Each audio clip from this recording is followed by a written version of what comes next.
Look, I've never been one to share personal stuff online, but what happened to me 3 months ago still keeps me up at night. My therapist says writing about it might help. I don't know if it will, but here goes nothing. My name's Kaylin, and I worked at a Shell station off Highway 84 outside Bakersfield, California. Not the kind of place you'd expect anything crazy to happen. Just your typical gas station with those bright fluorescent lights that buzz all night and make everything look sick and yellow. The job was simple enough. Stock shelves, clean restrooms, sell cigarettes to truckers, and try not to fall asleep. The pay was decent for night work, and I needed the money. Plus, I've always been more of a night person anyway. My roommate Tyler thought I was crazy for taking graveyard shifts, but honestly, I liked the quiet. The station sat right at the edge of town, surrounded by nothing but desert and the occasional truck stop. During the day, it was busy with commuters heading to Los Angeles, but at night, it was just me and the highway. Sometimes hours would pass without a single customer. I'd spend time reorganizing the snack aisle or cleaning the same counter 3 times just to stay awake. The building itself was old, probably built in the 80s. The fluorescent lights hummed constantly, and half the tiles in the ceiling had water stains from some old leak. The air conditioning made weird, clicking sounds every few minutes, and the coffee machine had this annoying drip that I could never quite fix. For the first couple weeks, everything was normal. Same routine every night. Clock in at 11 p.m., clock out at 7 a.m., easy money. Then I started noticing him. It was about 3 weeks into the job when this guy first showed up. Middle-aged, maybe 40-something, wearing this old baseball cap and a brown jacket. Nothing too weird about him at first glance. He came in around 3:17 a.m. I remember the exact time because I was checking my phone, wondering how much longer until my break. He walked around the store for maybe 10 minutes. Didn't buy anything. Just walked. Up and down the aisles, picking up random items, looking at them, putting them back. I figured he was just killing time, maybe waiting for someone. But then I noticed something strange. He kept looking up at the security cameras, not just glancing, but really staring at them, like he was studying them. And he spent a lot of time in the corners of the store, places where the cameras couldn't see as well. I remember thinking it was weird how he moved too. Most people who come into gas stations late at night are either tired truckers or people just passing through. They grab what they need and leave. But this guy was different. He'd stop at random shelves and just stand there, not really looking at the products, just existing. When he left, he didn't say anything, just walked out. The door chime made that familiar ding-dong sound, and he was gone. I thought it was weird, but not scary weird, just odd. The next night, same thing. 3:17 a.m. on the dot. Same routine. Walking around, not buying anything, looking at the cameras. This time I paid more attention. He moved differently than normal customers. More careful. More purposeful. This went on for about a week. Every single night at 3:17 a.m. I started calling him 317 in my head. Sometimes I'd catch myself watching the clock around that time, waiting for him to show up. It became like a weird routine. I'd be doing whatever, restocking energy drinks, mopping the floor, counting register money, and then I'd check the time. 3:15, 3:16. Then right on schedule, the door chime would sound. My girlfriend Madison thought I was being paranoid when I told her about it. Maybe he's just a weirdo who can't sleep, she said. Bakersfield has plenty of those. But I couldn't shake the feeling that something was off about this guy. Then one night, he did something that made my skin crawl. Instead of just walking around like usual, he came up to the counter. I was reorganizing the cigarette display, trying to look busy. "You work here every night?" he asked. His voice was quiet, almost whisper-like. Normal enough question, but the way he said it made me uncomfortable. "Most nights," I replied, not wanting to give too much information. He nodded slowly, like he was filing that information away somewhere.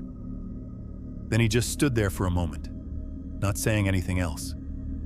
Just looking at me. "Can I help you with something?" I asked. "No," he said. "Just looking." Then he left. Same routine, same time, but now he was talking to me. I didn't like it. The next few nights, he started asking more questions. Where did I live? Did I walk to work? What time did I get off? I gave vague answers, but he kept pushing. Nothing too aggressive, just persistent. I started keeping a baseball bat under the counter. My dad had given it to me years ago, said it was for protection.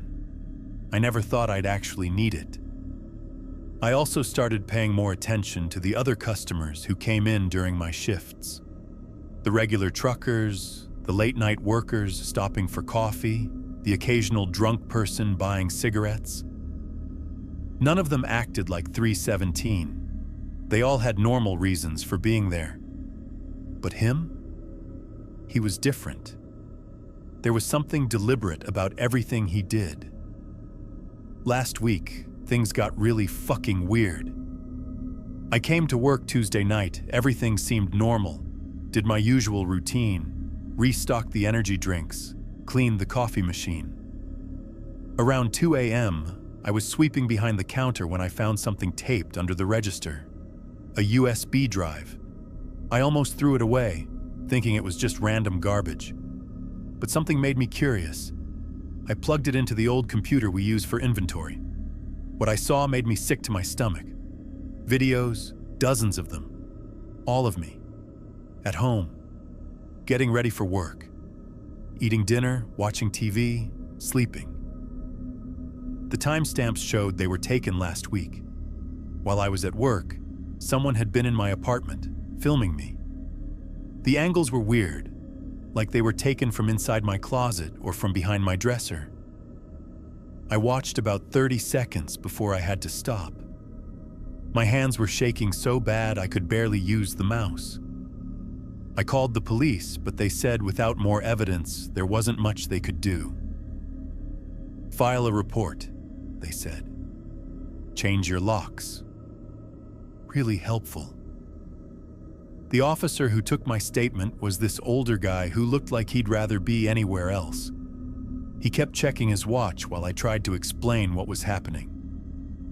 When I mentioned the videos, he perked up a little, but then said something about needing physical evidence and witnesses. "Look, kid," he said, "weirdos with cameras are unfortunately pretty common these days. Unless he threatens you directly or breaks into your place, our hands are tied." That night, 317 didn't show up at his usual time. I kept checking the clock. 317 came and went. Nothing. Part of me was relieved, but mostly I was more scared. Where was he? Around 4 a.m., I found a crumpled receipt on the counter.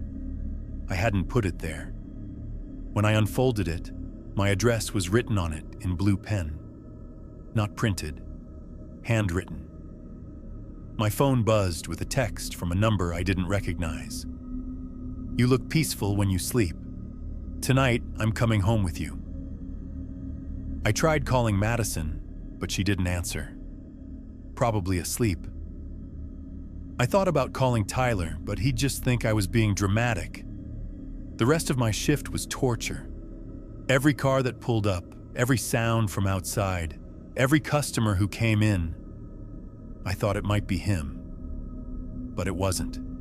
Just normal people buying gas and snacks. By the time 7 a.m. rolled around, I was exhausted. I'd spent the whole night jumping at shadows. I drove home slowly, checking my mirrors every few seconds. My apartment complex looked normal.